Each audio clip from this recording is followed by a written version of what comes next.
American astronauts Neil Armstrong and Edwin "Buzz" Aldrin were the first humans to land on the moon on July 20th, 1969. Armstrong walked on the moon for the first time approximately 6.5 hours later.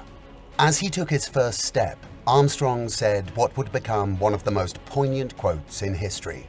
As hundreds of millions watched and listened, he uttered, "That's one small step for man, one giant leap for mankind." Little did they know that one of the men responsible for this historic occasion worked for and participated in a regime that put humankind through one of its most traumatic periods.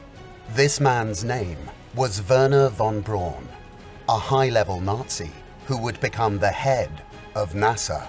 In this video, we look at a contentious and controversial double-edged sword that might test your beliefs on ethics and how sometimes good can come from the worst humanity has to offer. What would you think if we told you that some good came out of the Nazi war machine, the human experimentation carried out by Mengele and his Japanese peers, Ishii and Kitano, who ran Unit 731 in Japan? Or something as simple as Fanta. Yes, Fanta, the favorite soft drink of millions of people around the globe. This is where our double-edged sword comes in. What medical, scientific, or culture-changing inventions or research spawned from the brutal Nazi and Japanese regimes? More than you think. Let's go back to Wernher von Braun, the Nazi rocket scientist who helped the US win the space race. Wernher von Braun was born to an affluent Prussian family on March 23, 1912. Von Braun enjoyed a privileged upbringing, taking piano and cello lessons and attending a residential school where he became fascinated with space travel. Mathematics and physics came naturally to the young man at school. In 1930, the German army offered to fund his doctoral dissertation on the condition that he work secretly on liquid propellant rocketry. Hitler was elected Chancellor 2 years later, and von Braun's work became inextricably linked with the Third Reich. Before World War II, he worked at the German Army Rocket Center in Peenemünde, researching warheads, launch specifications, and ballistics. According to his colleagues in Peenemünde, he had always hoped to use his research to launch a human-crewed spacecraft.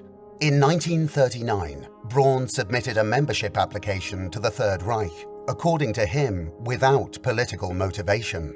He stated that he would not have been able to continue working on his missiles if he had refused to join the party. He added that the Gestapo had once detained him for making anti-Nazi comments about the war. Later in his statement, he said he never admired Hitler, describing him as a pompous fool with a Charlie Chaplin mustache. Nonetheless, as World War II raged on, von Braun continued his work, even employing concentration camp inmates to construct his missiles at the Mittelwerk laboratory. One prisoner alleged that von Braun personally selected Buchenwald concentration camp inmates to work in his laboratory and was indifferent to how badly they were treated in his lab and the concentration camps. He quickly became one of Germany's foremost rocket scientists and contributed to the design of the V-2 rocket, the world's first long-range guided ballistic missile, while working for the Nazis. Von Braun fled to the Bavarian Alps as the Third Reich collapsed and German forces surrendered to the Allies. It quickly became evident to the Allies how advanced Germany's military armament was and how valuable their weapons developers could be. The Soviets began aggressively recruiting former Nazi and German scientists into their ranks, typically by threatening their families and, on rare occasions, threatening them at gunpoint. They hoped to advance their weapons programs to gain an advantage over the United States in the imminent Cold War. However, the United States began recruiting Nazi scientists to counteract the Soviet recruitment. 2 months after the German capitulation, the Joint Chiefs of Staff of the United States set up Operation Paperclip, a covert recruitment program of Nazis. In September 1946, President Truman officially approved Operation Paperclip, and 1,600 German scientists moved to the United States under temporary limited military custody to work on the nation's fledgling rocket and space program. Wernher von Braun was one of the most valuable and talented recruits of Operation Paperclip. Von Braun began testing ballistic missiles based on the designs of his original creation, the V-2, upon his arrival in the United States. His work with missiles inspired him to investigate the validity of rockets for his true passion, space travel. Having greater latitude in the United States than he ever had under the Third Reich, von Braun published his concepts for crude rocket-powered space exploration in numerous magazines. Furthermore, he envisioned a space station in orbit around the Earth, permanently staffed by international space teams. The importance of von Braun's research to the space program became apparent in 1957, when the Soviet Union surged ahead of the United States in the space race. The launch of the Soviet Sputnik 1 propelled the United States into high gear, propelling von Braun to the forefront of the fledgling space program. In preparation for piloted missions, von Braun conducted experiments at NASA to ensure that rockets could safely orbit the Earth and re-enter its atmosphere. In Huntsville, Alabama, he became the first director of the Marshall Space Flight Center. While there, he developed a program that built Saturn rockets capable of carrying large cargo out of Earth's orbit. The Saturn rocket experiments paved the way for the Apollo missions and the rockets that powered them. Von Braun was appointed NASA's Deputy Associate Administrator for Planning just 1 year after Armstrong, Aldrin, and Collins used his technology to land on the Moon successfully. Wernher von Braun died of pancreatic cancer in 1977 as a naturalized US citizen. To say von Braun was a visionary is an understatement. If you need more evidence of this, we have it for you. In the 1950s, von Braun wrote The Mars Project, a science fiction novel. It takes place in 1980, and the commander of the human colonists on Mars goes by the name Elon. Sound familiar? Some of World War II's most atrocious crimes were the Nazi and Japanese doctors' experiments on living humans. From 1933 to 1945, Nazi Germany conducted a campaign to cleanse the German society of people considered biological hazards to the nation's health. To develop radical health policies, the Nazis enlisted the aid of physicians and medically trained geneticists, psychiatrists, and anthropologists.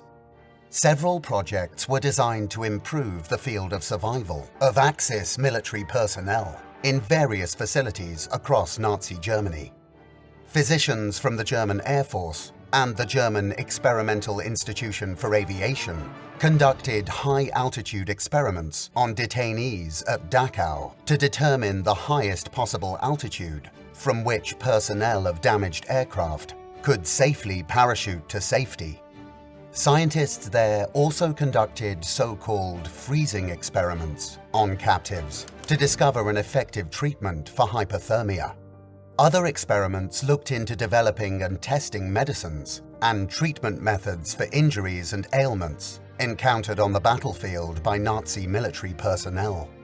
Scientists used concentration camp inmates from the camps at Sachsenhausen, Dachau, Natzweiler, Buchenwald, and Neuengamme to test immunization compounds and antibodies for contagious diseases, including malaria, typhus, tuberculosis, typhoid fever, and infectious hepatitis. At Ravensbrück, physicians conducted bone grafting experiments and evaluated newly developed sulfanilamide pharmaceuticals. To test potential antidotes to chemical weapons, convicts were exposed to phosgene and mustard gas at the Natzweiler and Sachsenhausen camps.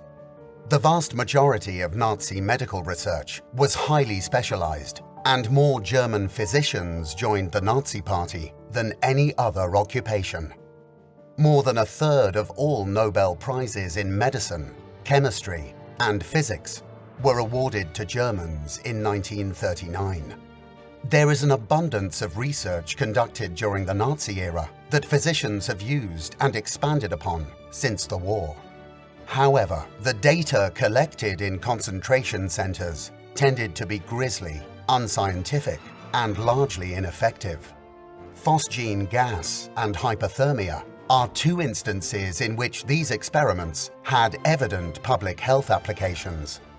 On the one hand, the Nazis obtained data that no responsible researcher ever could, and created the life-saving treatment for hypothermia, known as rapid active rewarming. On the other hand, up to 90 people died in the process. The work of Joseph Mengele is probably the most infamous of all the atrocities committed in the death camps.